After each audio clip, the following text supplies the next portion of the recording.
Good. And you don't have to go out and buy it.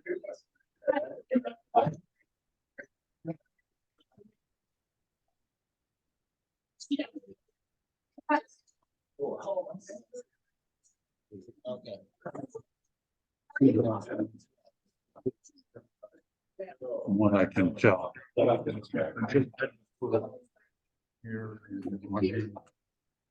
we kind of get the I can give you a bit. I just, I'm just gonna. I'll do some observation.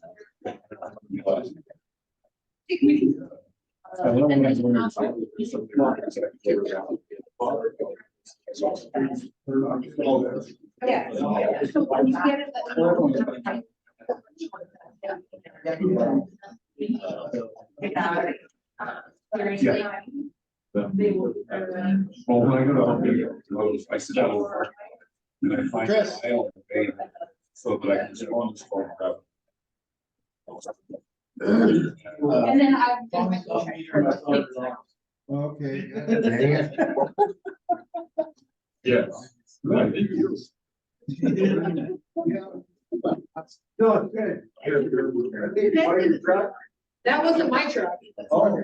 No, that was a friend of mine. Oh. My truck is, I'm in my drive. No, she lives in Arlington and they stole it. Which sucks. Yeah. As long as we can get a stand. You ready?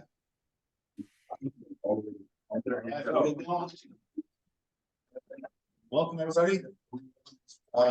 As you see, Don is not here, other than virtually here. So I'm gonna run the meeting today. Sorry about that. Chris is our Sergeant at Arms, so he'll kick off with our pledge of allegiance.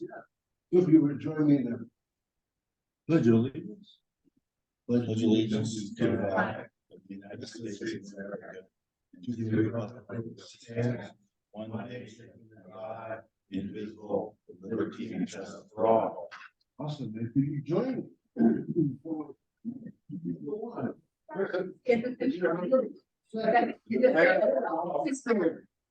Third, will.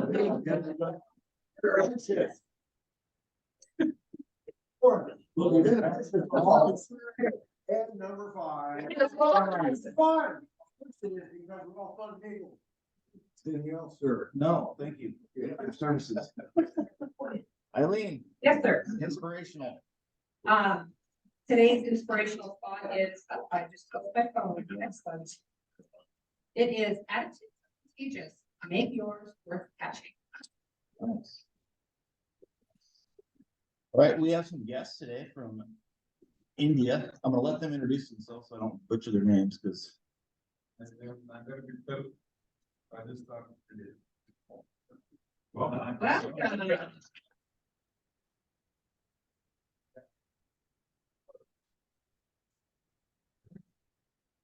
And after we get done with our club business, we're gonna let Naga talk a little bit about Rotary in India.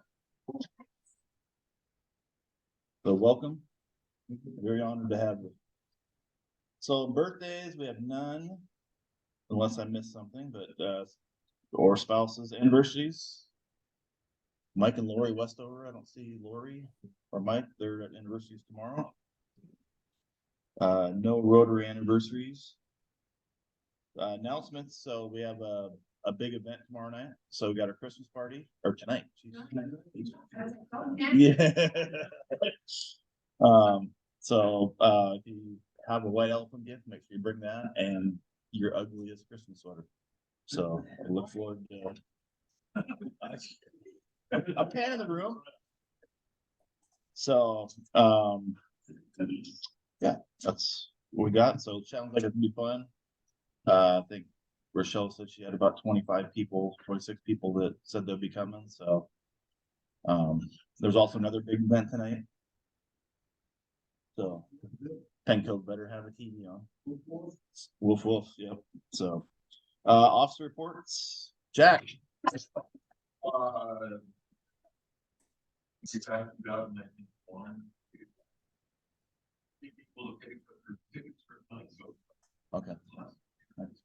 25.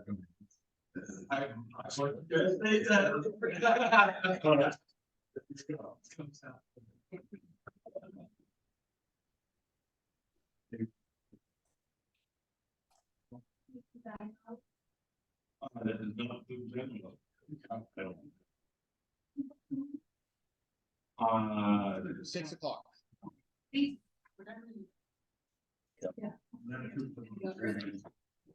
Another announcement I forgot because it had to do with Jack is we're do some information we got from our district governor or district assistant governor.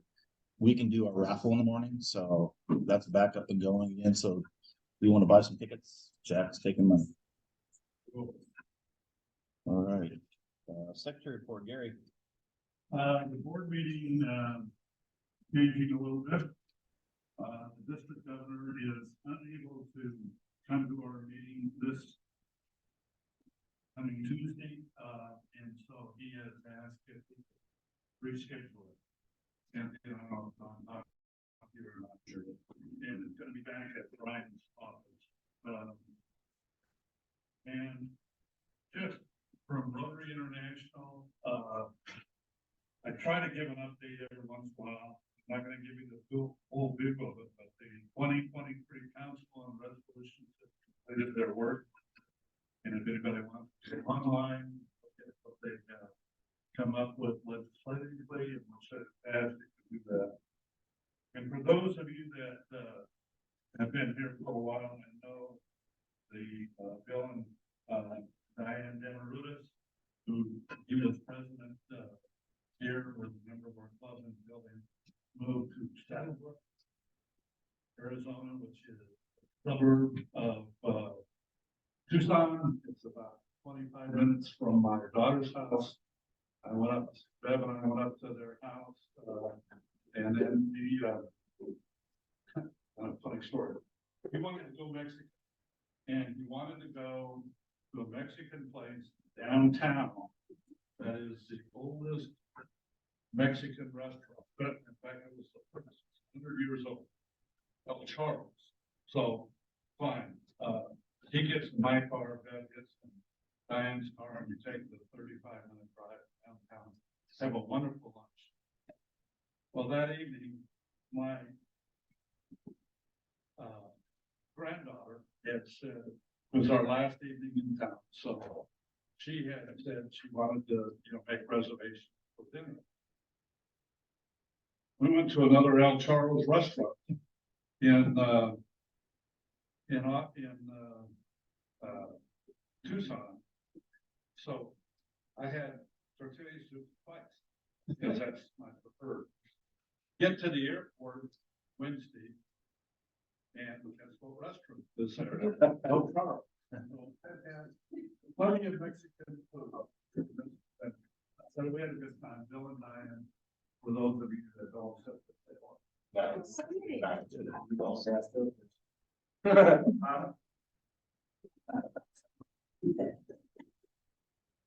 use the language. Yeah. Anything else, Gary? President-elect report for me, so one I really got is, I'm attending pre-pets in the morning. So I'll have to take it easy at the Christmas party night. It's in Ferndale, so I gotta leave early. One day for pre-pets. It was funny joke. My whole way through school, I've been a procrastinator. So I've always tried to do my homework the last minute. So I was like, I'll do it. Dave Dustin gave me a list of stuff to do online. So I'll do it. I was going to do it tonight. But because of the Christmas party, I said, I probably should look at it. So I actually looked at it first of this week. And I said, it's just a couple of online courses. So I clicked on them and it's like 5 hours each. And there's like tests and you have to go through each process. So don't tell my boss, but I might have been doing some Rotary stuff at work. So, what else got to go? Club services, Eileen? I'd like to set up another fireside, but that would fall probably in the month of March. And for those of you who saw the save the date, that's our event. month, so I'd Okay, like to postpone that to April if everybody's okay with that. okay. I would appreciate flexibility, but other than that, and does anybody have any cards or notes? We did send a card to, Eve, wishing her well after her surgery, but I just want to put out. Cards that they might remember. Dawn might be needing a card. You need a card? You need a drink. Yeah. What's that? Oh, he did? Okay, wait, so you're, Dawn has, okay, perfect, done. Okay, noted, so.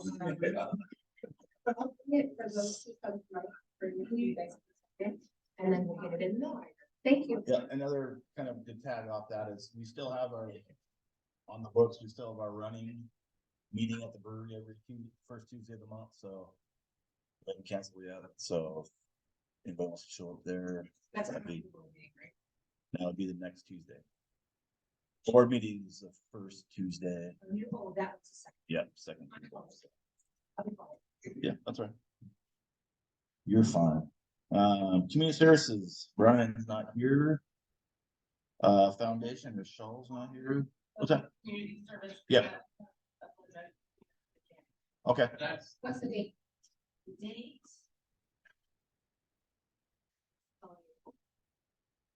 Is it gonna be here? Yeah.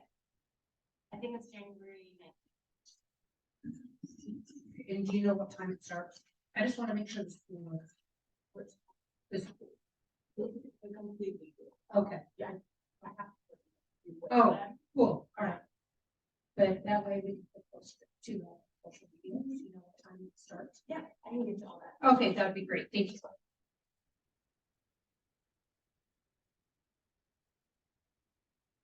And it's.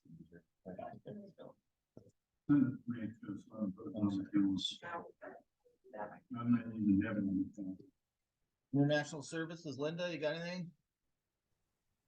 I don't really have anything new, thank you. Don't hear you. Oh, you don't? Hold on. I'm sure it's my computer.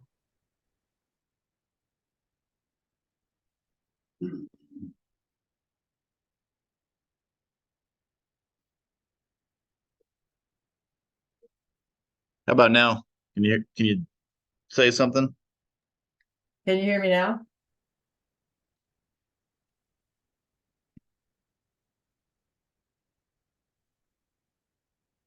Well, I need Don here. He knows how to do this.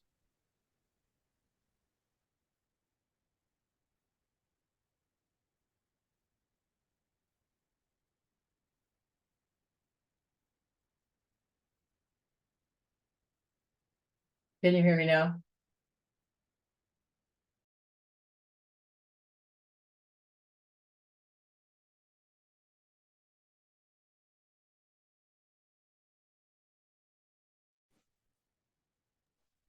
How about now?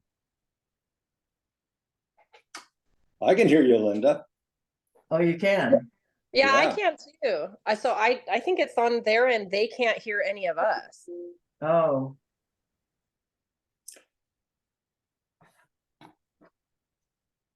Big news is I don't have anything new.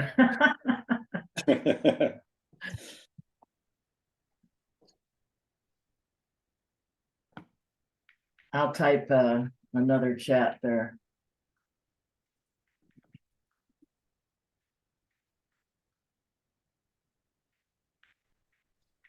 And I don't really know, do you guys check the chat in meeting, Don? No, obviously it'd be real hard to Yeah. do that when you're looking away from the screen. So if somebody notices it, I'll usually maximize it. Yeah, and I used to like text Tracy and say, hey, check the chat. I don't think I have, let me see if I have Eileen's number. Or I have Ron's number. I can text. Yeah, he's probably not looking at his phone. Is anybody, didn't notice, is Amy at the meeting? Yeah, Amy's there. Yeah, because I've been texting her back and forth, but Uh-huh. We can hear you guys. Oh, Oh, okay, good, awesome. great. And sorry, for all that drama, because I really don't have an update. Their last meeting or their in-person meeting last month was a disaster.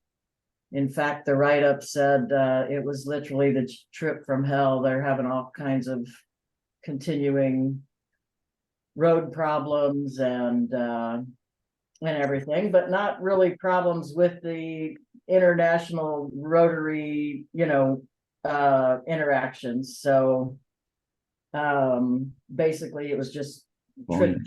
So anyway, no real update. Yep. Speaker. What is this one? I think that's the Real Tech one, but I'm not That's the one I sure. just clicked on though. No. I'm on Real Tech. It Alright, should be one of these alright, other ones. try that one. But I think that one might be, Yeah. Linda, can you say something real quick? Testing. Yeah, I That's want to not say that. that's that. I want to say that's the room speaker. Try the one that says headphone, which seems odd. Test us, give us a test again. Testing. One, There you two, go. Note to self, it's headphones, not speaker. um, Can you hear me now? Yeah, we can hear you great. So, okay, Linda, no report. that's right. So, all right, membership Kyle's not here. Interact, Kristen's not here. Scholarships, Lance, got anything? We'll start out to the first of the year, Raymond and I will be together and see if we can get the application process for streetlight. Scouts, got anything for him? Yeah, nothing there. Well, so it's The music exchange? Yeah, so we'll have to have him come here eventually and give us a full update. Taking him as French exchange student from Arlington, Bellingham, Felicity, who's kind of like my overseer in youth exchange. Well, to Canada. Very cool. And I think Chris is gonna bring. And where that's at, so far so good, he's loving it here. Awesome. Let's see, Rand, you got anything for? Not for the club, no, the board will be taking some action on Tuesday on several things, but, nothing to report. All right. Chris not here. Kendra, you got anything for programs? I do have a few things. I have Community Resource Center for Lake Stevens is presenting next week. I just put that on there. And we have Kari coming back from Backstage Foundation. She got sick last time, so she couldn't present, but she's coming on the 15th. And then we have Project Linus coming at the end of the month. They're a cool organization that like creates blankets for severely ill children in Snohomish County. And I also wanted to put it out there. I'm trying to schedule classification talks because we have a lot of new members we haven't heard from. And some have expressed that they feel like they'd like to see an example of a classification talk first, or just understand better what it is before they do it. But so a heads up I'm trying to like schedule 2 or 3 on the same meeting, obviously. And Steve Carmody said that he's available to do it. Hold on, let me look at my notes. On January 12th. So if anyone else is open to doing it and having that amount of heads up before the 12th, and they feel comfortable doing it in that amount of time, please email me and I can get 2 or 3 of you scheduled on the same day. Okay, thanks. Well, I wrangled Lance Morgan into doing one today. Yay!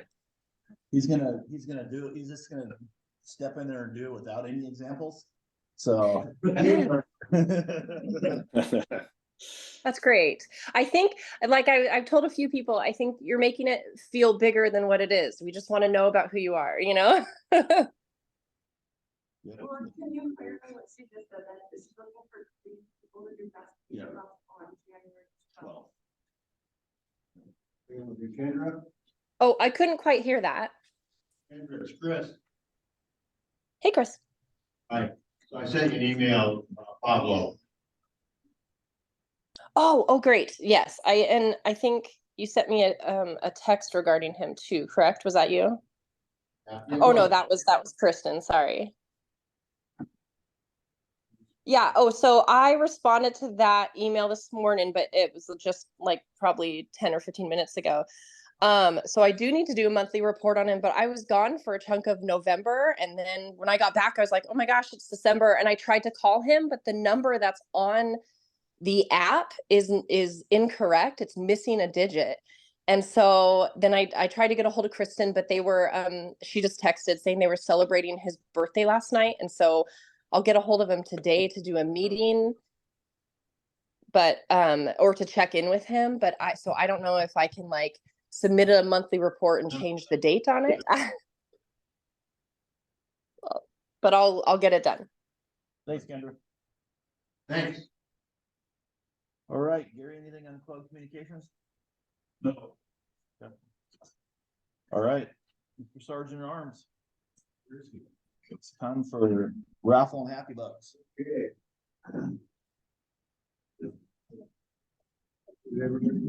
Right, together, we're gonna pull one out of here. So we'll have our friends over here. Bye.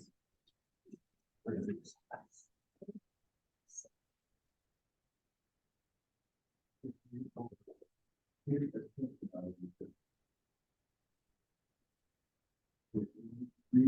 the number.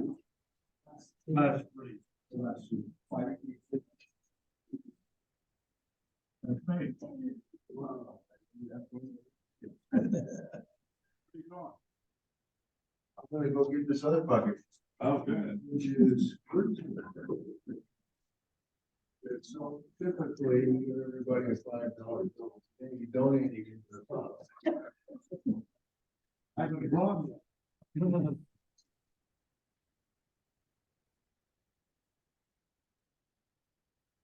Nothing. Okay. Wow. Now I'll give you the last one. There. Well, we're getting down to like 1, 2, 3, 4, 5, 6, 7, 8 ducks. We're getting down there. I'm getting good. Yeah, I think that's it. Got it on the spill. Now, we're doing, we'll do happy. Yeah, do happy bucks.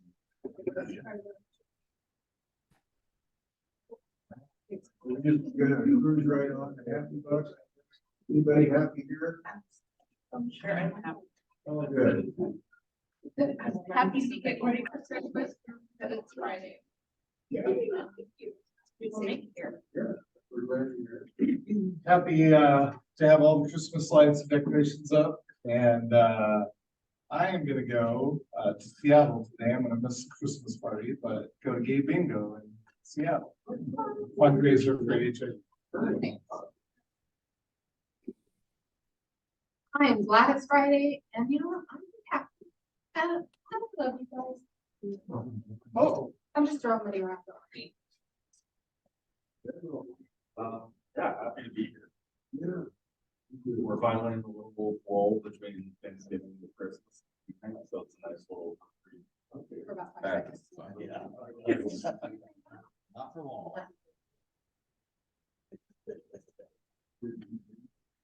Very well. Thank you for asking. Pages minute by minute, ask me in fire. First, a happy buck. I'm just happy to be here, happy for Thanksgiving. I had the grandsons and it was all about them. Yeah. They also came with their parents for Thanksgiving. All about what I love. So, and then this morning, working on a new ad. Have any of you heard of the new lifestyle luxury magazine? It's a homish called this lifestyle, yeah. So in the January publication, we featured a 2-page spread about the healthy benefits of olive oil. And on the way you drive down, we went through my ad copy, which is also announcing that we will start having monthly cooking classes in collaboration with culinary integration. And all featuring the different food zones around the world.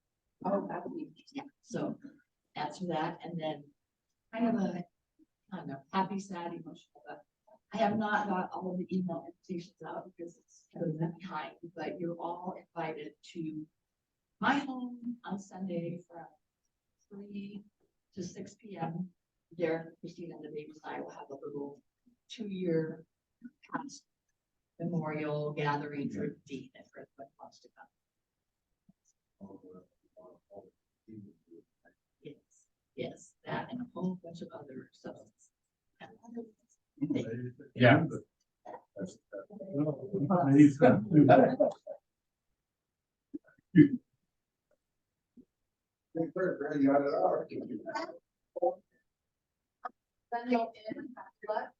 I'm super happy it's December 1st. I wake up with kids and wear Advent calendars and such.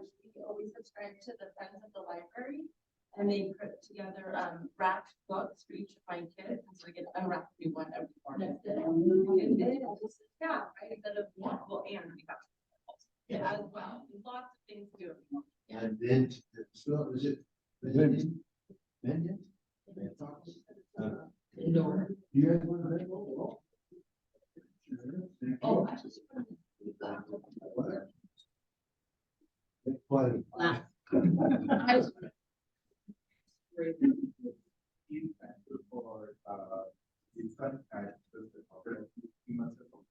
And me and my wife had 2 pretty long sons.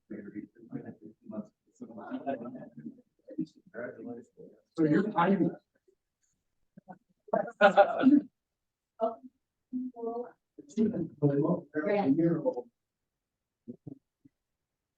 hope you're getting some sleep. Yeah. Oh, that.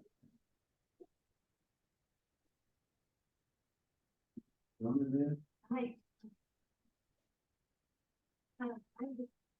The opportunity to spend some time with everybody we meet and the holiday season is kind of a fun time to spend time.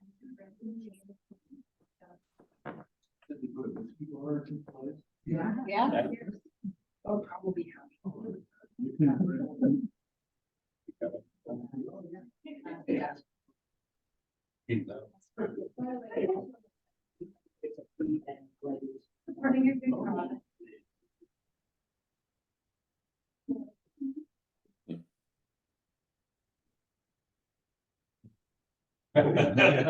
Started. 7 days of time, 70 degrees, 2 suns, and 5 person.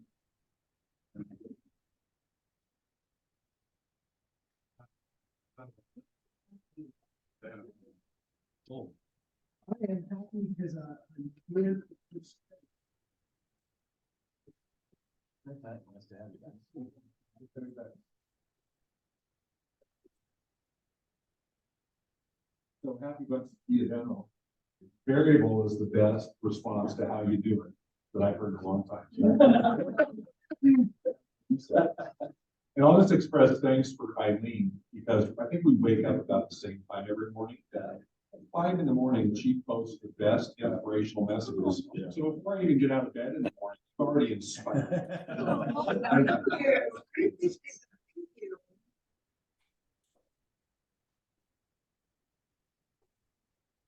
We almost have an end of the year and December 1st, like every other first of the month, we get to post totals for food bank today. So watch. That's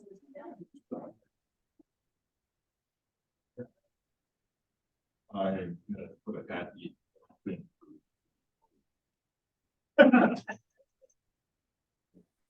Excellent. That's a good one, yeah. Okay, Mr. Ron. He's only good for one word. Yeah. Happy 5, look forward to the night, spending time with people, all you, and go Dogs. Yeah. Big game today, so hopefully it's better than the Seahawks because. Yeah, wow, that was a bummer. Chest. But How's your happy bucks doing? Where's the camera at over here?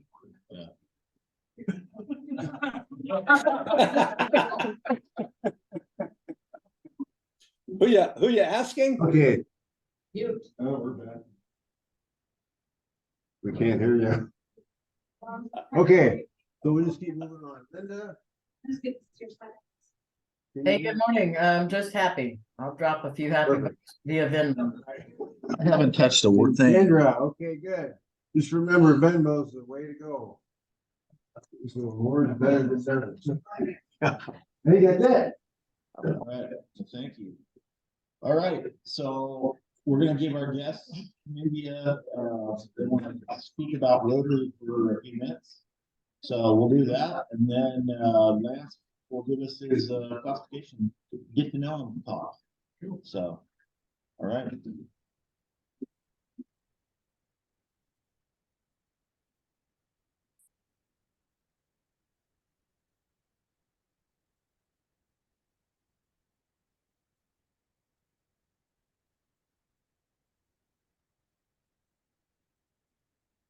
I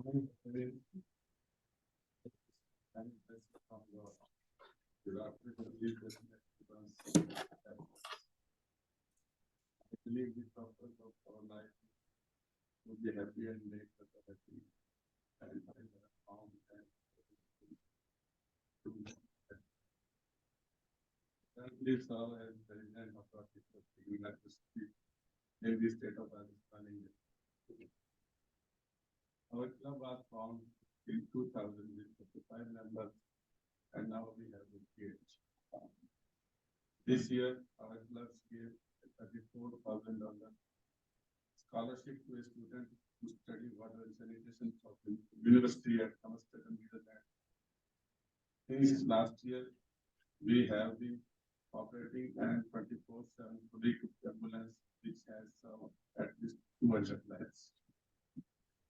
And I have been fortunate enough to be able to personally donate $10,000 in this year to our foundation. Great. My district formed new 15 club in this year. The world record in our area. Thank you. Great, thank you. Yeah, thank you. Well, on behalf of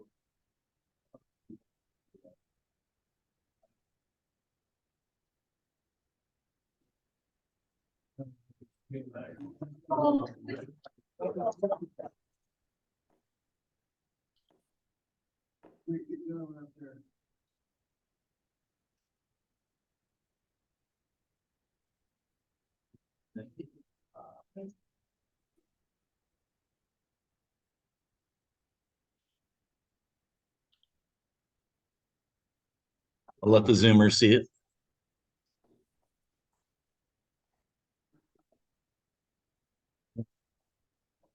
All right, Lance, you ready? Sure.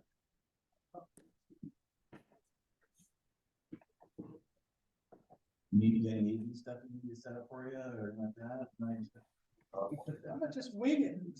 Yeah. Oh, is that how deep we go, huh? Starting to get hot already. So where do I start? So my name's Lance Morgan. And this is more about what I do or just Who you are. Well, I'm from Oregon. I grew up, my parents were cherry farmers and went to, I am a Cooey. Yep, was on the rowing team there for my last year, so I did crew for a year. Graduated in 2000, I met my wife over there and came over to Seattle. My parents were let down because I didn't go back to the farm and run that, but that's okay. I still got my horticulture degree, which is unique. And when I got out of college, my interest was in stocks, finance, business. And so I started working for Morgan Stanley Dean Witter. And they have this really cool program where they gave you all this training. Well, when I started, they actually put me on the front desk as a receptionist. So it's kind of interesting.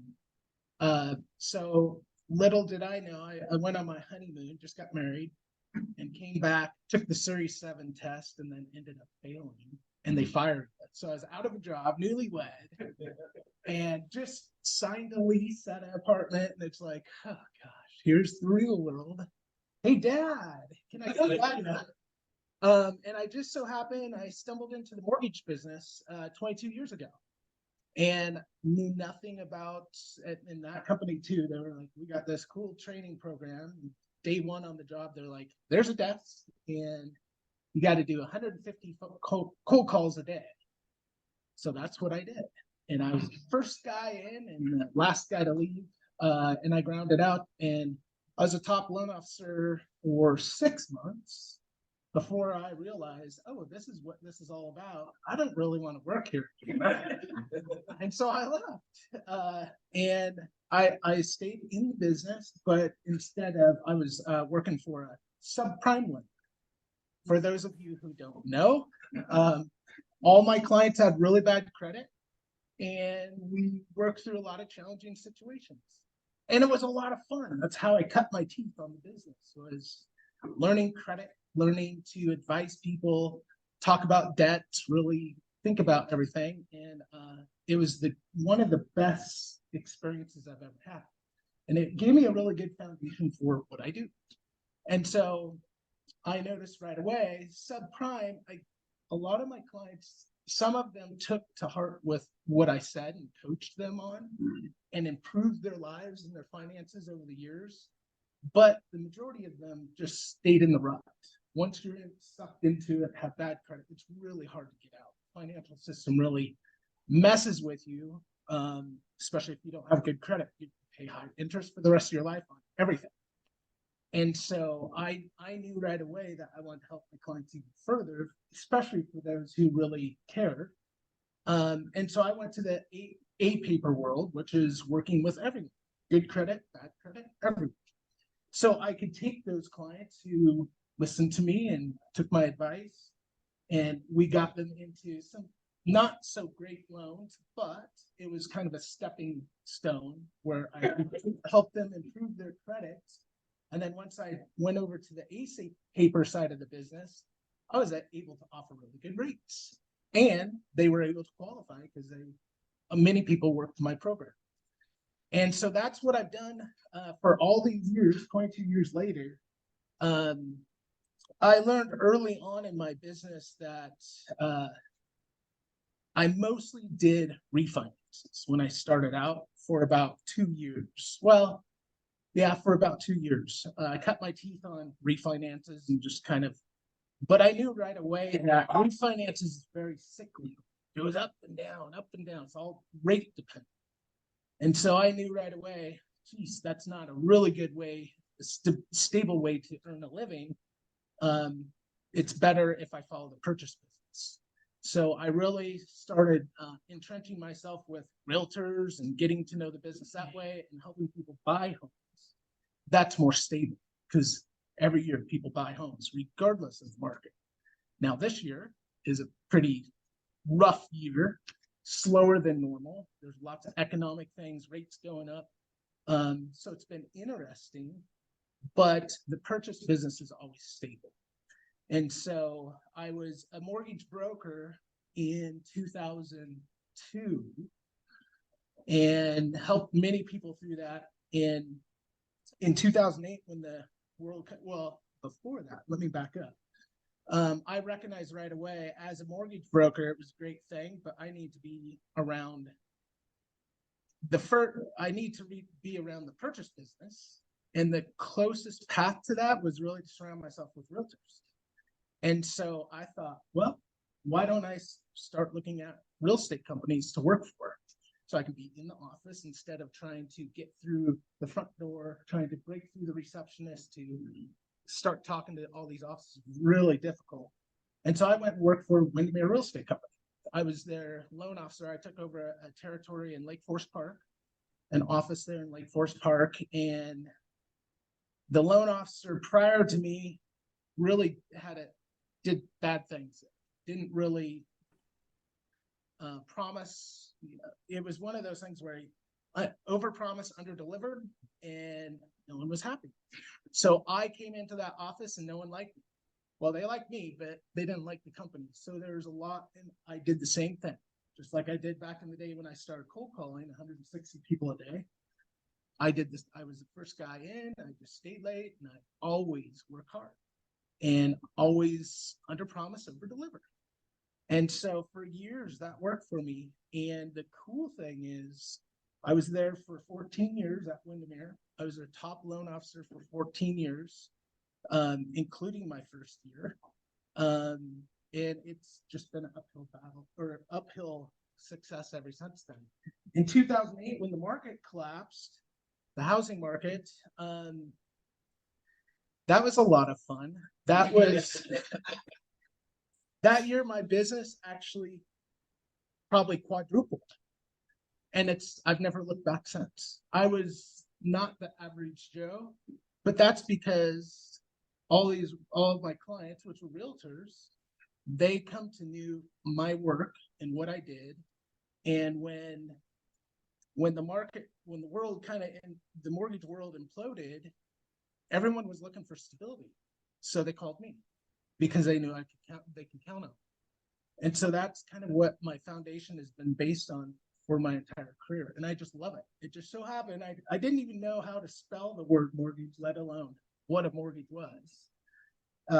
But it was just through my hard work of reading guidelines, thinking outside of the box, and really, I think my success, the cornerstone of my success is just that I want to take care of people and make sure that people get really good advice. So recently, this year, the market shifted. So when interest rates started ticking up a little bit, it's in the industry, it's known as market compression. So what does that mean? Market compression is when there's a lack of business, there's a lot of lenders out there, not very much business going around, so everyone's fighting for it. So all of a sudden, lenders who've made a whole bunch of money on every loan is now making a little slice, and their profits go down. They start laying off people. That's what we're going through. And I noticed, I was at Fairway, so I left Windermere in 2017. I was with Fairway Independent Mortgage for 5 years, and I started pulling the market because I started losing loans. I wasn't very competitive. So I was like, why is this? So I studied the market, looked at 5 different lenders, and I came to the conclusion that the mortgage industry, because of 2008, when everything kind of blew up, mortgage brokers represented 70% of the business. After 2008, that share went to less than 10%. The federal government didn't like mortgage brokers because they said they had no skin in the game. They basically just placed loans, got paid, and they were done. They didn't have any repercussions on the type of loans and the quality of work that they were doing for these loans. And so for many years, everyone just started working for retail lenders. Fairway, Windermere, any lender that you can probably think of, their retail lender. So recently, when I was going through this evaluation study in the market, I figured out right away, oh, there's a unique thing. Mortgage broker, now we're about 28% of the business, and that happened literally overnight, over the course of a year. It just started moving. And I started looking at the spreads, which is the margin that lenders have with interest rates. Because it starts at the federal level, and then by the time the consumer gets it, there's lots of people in that pie. Everyone has their hand in that. And so you pay a higher rate at the end of it. Consumers do. And so when I looked at this, it's about a 0.5% to 1.25% difference in rate is what it ends up being. And so I quickly realized, hey, this retail model, there's too much overhead, too much compensation that they pay loan officers. One of the biggest offenders that I noticed is for years, lenders, when they want to hire a guy like me, they offer big signing bonuses, kind of like NFL style. And they want you to come to bring all your clients in your book of business. Well, who pays for that? At the end of the day, consumers do. It's all factored into it. So I looked at that model and I was just like, it's not for me anymore. And if I'm looking out for my clients, if I'm really sticking to what I enjoy the business about, and that's helping people, I'd be doing my clients a disservice if I stayed in that model. So this year I opened up my own mortgage brokerage, C2 Financial. I joined a company. I didn't actually start my own mortgage company. There's a lot of compliance, a lot of stuff you got to deal with. And so what I did is I plugged into C2 Financial, which is the largest independent mortgage brokerage in the country. Why'd I choose them? I chose them because on a big, large scale, think about if you have 125 wholesale lenders out there. Everyone wants your business. If you're a small independent guy, they may not really want your business because you're not bringing much to the table every day. But as a huge company with over 1,500 loan officers, that speaks volume. So C2 Financial, because of the size, we do a lot of volume. And so we have lots of wholesale lenders.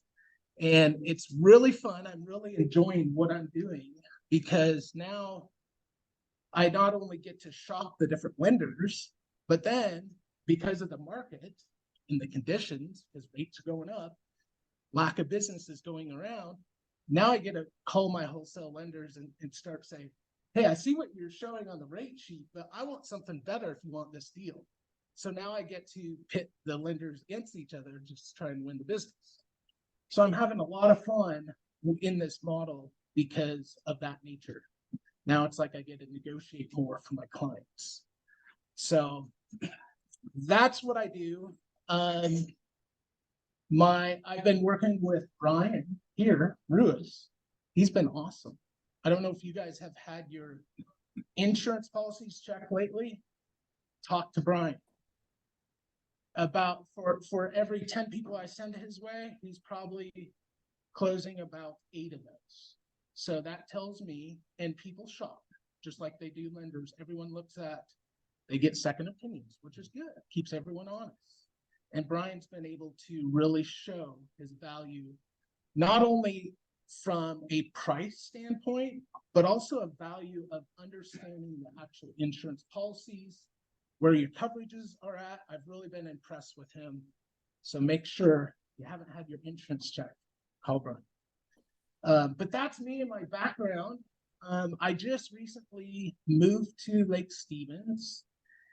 So in 2020, we had COVID. Everyone knows that. Rates went really low. Lowest we've seen them in 40 years, lowest in my lifetime. I worked my tail off. And at the end of that year, I was exhausted. And I decided in 2021, instead of hustling for business, I'm just going to let my phone ring. So I didn't prospect. And I did great that year. But I also remodeled my house for a year. So I got to do everything in my house, hardwood floors, electrical, all this stuff. So not only am I kind of a master at my craft, but real estate is a passion of mine, and it's a hobby too. It's kind of turned into that over the years. So I just hung up my tool belt in February of this year. And my wife said, hey, my brother Sam, he came down with cancer, esophagus cancer. So I was like, well, I know that my wife's really close to him. Like, I guess we're moving to Lake Stevens. And so in March, we ended up moving out here. That's when I came to find you guys. And here we are. In September, we actually closed on another house just right down the street here. We rented out our place in Edmonds, and one of the reasons why I haven't been around is I had to do a remodel on that house. So I'm done with that, and now we're hiring. I'm like, you know what? I need some help. I'm tired of doing this, throwing a hammer around. So we're actually hiring out some of this other stuff because I'm just tired. And I want to get back to my life. It felt like my freedom was taken away. So now I'm buying it back. But that's my story. So thanks for listening. And Tell us a little bit about your family. oh, my family. Yes. So the cherry orchard. Where is So the Dalles, Oregon, northern central Oregon. We grew sweet cherries. We had about 120 acres. And then 20 acres of pasture. We had, I grew up raising animals. We had 4-H, FFA, all that stuff. I had pigs, steers, turkeys. But growing up, I worked on the farm. It was one of those, I was really blessed to be raised and have that ability to, because my parents didn't get the farm handed to them. They actually bought it in '85. So I was about 12 or so. And it was really cool because my dad was like, he made us work for everything. He's like, hey, we're not going to buy you a car. We're not going to do, but if you want, go out and work. So guess what? Later, he was like, hey, you don't have to work so much because it costs him. But it was a really cool upbringing to have that experience. So I actually wanted to run the farm. That was my goal and why I went to Wenatchee Valley College for 2 years. And then that transferred over to WSU and as a horticulture major. I had a big life event thing that happened to me in my senior year. So I didn't complete my final research project. But it, put me on this path to what I am today, which is cool. My family ended up selling the farm. We were, for years, my dad fought spray. Our orchard was kind of in a ravine and they had wheat fields around us. And the wheat farmers would spray their wheat fields to eliminate weeds, and the sprays, they would float down into our orchard because that's how the airflow worked, and it would kill the trees. And so for decades, my dad fought this. He was involved in lawsuits. I think it was literally almost a 15-year lawsuit. And this was in 2017. My dad finally had trial. He ended up losing. Crushed him. And within 6 months, he ended up passing away. So, and they sold the farm as a result. But the cool story is he did get to sell the farm. Unfortunately, he didn't get to hand it down. That was his overall view. But the neat thing is he sold it. He put those proceeds and they bought a strip mall. So my mom's taken care of financially. They were able to buy my mom's parents' house. And then they totally remodeled that with the expectation to retire there. And she still has that.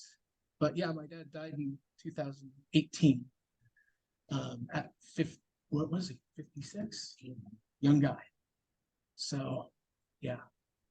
So that being said, and unfortunately we don't have the farm, but with that upbringing, it was really cool. I think it set a lot of things for me, just establishing the person who I am, how much I'm a hard worker, and I love helping people. So, yeah. You know what? When I moved out here, I was like, I love helping people. I was just really looking at my values and, what do I want to do? It's like, for most of my career, I've just been heads down, work. And now and especially with my wife's brother having cancer, my dad passing away in 2018, it's like, I gotta be less focused on work and more about giving back, being involved with the community, trying to help out. So it's a struggle for me because it's not what I'm used to. So I just reached out and I found you guys. And then I also joined a crew team. You know, I was just looking at networking groups, but all kept going back to business. I was like, I don't want something like that. I just stumbled upon it. I think I did a Google search and your guys' page popped up, the Rotary Group. I think you guys just did a fundraiser or event, and that was posted, and that's how I found the group. And then I joined NCC, the North Cascade Crew, and then Everett Crew, and I've been doing that since May. So it's been fun. Yeah. Yeah, thanks. Thank you. Thanks for inviting.